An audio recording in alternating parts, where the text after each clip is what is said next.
Hello दोस्तों, कैसे हैं आप सब। उम्मीद करता हूँ शानदार जिंदाबाद जबरदस्त होंगे और शानदार से अपनी पढ़ाई कर रहे होंगे। जैसा कि आपको मालूम ही है कि कई नोटिसों के माध्यम से यह बताया गया है कि आरआरबी ग्रुप डी में लगभग 1 लाख प्लस वैकेंसी निकलने की फुल संभावना है।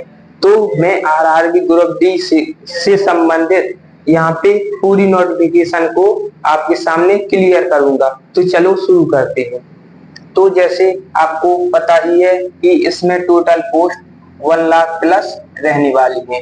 और इसकी मैं अब एज लिमिट की बात करूं तो यहाँ पे एज जनरल और ईडब्ल्यूएस वालों को 18 से 33 साल लगती है। और जैसे कि आपको पता ही है कि कोरोना काल से यहाँ पे कोई भी ग्रुप डी की वैकेंसी नहीं आई है। तो यहाँ पे सरकार की तरफ से यहाँ पे 3 साल की एक्स्ट्रा छूट दी गई है। और मैं ओबीसी और SC ST की बात करूं तो यहाँ पे ओबीसी वालों को 3 साल की और छूट हर वैकेंसी में रहती है। और SC ST की बात करूं तो 5 साल की छूट आपको हर वैकेंसी में मिलती है। तो ओबीसी वालों को यहाँ पे 39 साल और SC ST को यहाँ पे 41 साल छूट एज में मिल जाएगी। तो चलो अब मैं योग्यता की बात करूं तो योग्यता यहाँ पे सिंपल 10th पास ही मांगा गया है। और जैसे कि आपको पता ही है कि 2019 में जब ये वैकेंसी निकली हुई थी तो शुरुआत में यहाँ पे IIT ITI मांगा गया था और बाद में इसका काफी विरोध भी हुआ था। तो सरकार को ITI हटाना पड़ा था। तो यहाँ पे भी ITI होने के 5-10% चांस हैं। एक तो यदि सरकार ऐसा करती है, ITI लागू करती है तो काफी विरोध भी होगा।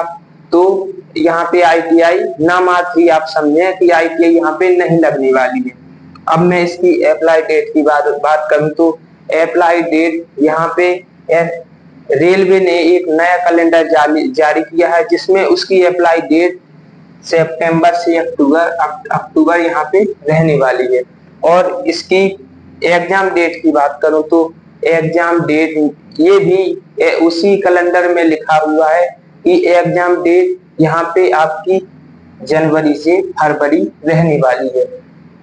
अब मैं आपको यहाँ पे फॉर्म फीस की बात करूं तो फॉर्म फीस जनरल ओबीसी वालों को यहाँ पे 500 रुपए पे करने पड़ेंगे। और SC ST और फीमेल कैंडिडेट की बात करूं तो यहाँ पे वहां उनको 250 रुपए पे करने होंगे। जैसे कि हर वैकेंसी में रेलवे की यह नियम लागू कर दिया गया है कि 500 रुपए इसमें फीस लगेगी। और यदि आप परीक्षा अटेंड करते हैं तो 400 रुपए जनरल और ओबीसी वालों को वापस कर दिए जाएंगे। और SC ST और महिला कैंडिडेट को यहाँ पे पूरे रुपए वापस कर दिए जाएंगे यदि आप एग्जाम में प्रेजेंट होते हैं तब। नहीं तो यहाँ पे आपके ये रुपए कट जाएंगे, वापस नहीं आएंगे। अब मैं इसकी सिलेक्शन प्रोसेस की बात करूं तो सिलेक्शन प्रोसेस में यहाँ आपका पहले CBT एग्जाम होता है, मतलब कंप्यूटर बेस्ड एग्जाम। यहाँ पे आपको कंप्यूटर में ऑब्जेक्टिव टाइप क्वेश्चन पूछे जाते हैं और फिजिकल होता है और फिर मेडिकल, फिर डॉक्यूमेंट वेरिफिकेशन और आपका सिलेक्शन हो जाता है। अब मैं इसकी CBT एग्जाम की बात करूं तो CBT एग्जाम में आपको math, reasoning, science, GK, GS यहाँ पे 4 सब्जेक्ट पूछे जाते हैं। मैथ में आपके 25 क्वेश्चन, रीजनिंग में आपके 30 क्वेश्चन, साइंस में आपके 25 क्वेश्चन और GK और जनरल अवेयरनेस में आपके 20 क्वेश्चन पूछे जाएंगे। टोटल आपके 100 क्वेश्चन रहने वाले हैं और आपको 90 मिनट टाइम आपका रहने वाला है, मतलब 100 क्वेश्चन 90 मिनट। और अब मैं इसकी नेगेटिव मार्किंग की बात करूं तो रेलवे की सभी वैकेंसी में लगभग यहाँ पे नेगेटिव मार्किंग 1/3 की रहती है। अब मैं इसकी फिजिकल की बात करूं तो फिजिकल यहाँ पे ज्यादा हार्ड नहीं होता है, ना ही आपकी हाइट लगती है, ना ही चेस्ट लगती है। सिंपल आपकी रनिंग होती है। तो मैं रनिंग की बात करूं तो रनिंग में मेल कैंडिडेट और फीमेल कैंडिडेट को यहाँ पे 2 मिनट में 100 मीटर दौड़ना होता है 35 किलो के वजन के साथ।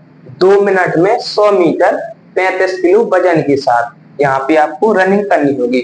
और फीमेल कैंडिडेट की बात करूं तो 2 मिनट में 100 मीटर 20 किलो वजन के साथ आपको रनिंग करनी होगी। और अब मैं सेकेंड रनिंग बताऊं तो यहाँ पे 1 किलोमीटर 4.15 मिनट में यहाँ पे दूरी तय करनी होगी। मतलब 1 किलोमीटर या 1000 मीटर आपको 4 मिनट 15 सेकेंड में यहाँ रनिंग कंप्लीट करनी होगी। और फीमेल कैंडिडेट की बात करूं तो यहाँ पे 1 किलोमीटर 5 मिनट 40 सेकेंड में यहाँ पे तय करनी होगी। और अब मैं इसकी एज काउंट की बात करूं तो मतलब एज कब से काउंट होगी, तो यदि आपकी एज 1 जुलाई को 18 साल हो जाती है 1 जुलाई को, ये तो आप इस फॉर्म को अप्लाई करने में सक्षम रहेंगे। और अब मैं इसकी फाइनली सैलरी की बात करूं तो सैलरी इसमें लगभग 30 से 32 के पर मंथ आपकी सैलरी बन जाएगी। तो आई होप आपके सारे डाउट क्लियर हो गए होंगे। तो यदि आपको हमारा वीडियो पसंद आता है तो लाइक शेयर सब्सक्राइब करना ना भूलें और बेल आइकन को प्रेस जरूर कर लें, ताकि ऐसे ही हम आगे इंफॉर्मेटिव वीडियो आपके सामने प्रस्तुत करते रहें। तो नमस्कार, धन्यवाद, जय हिंद।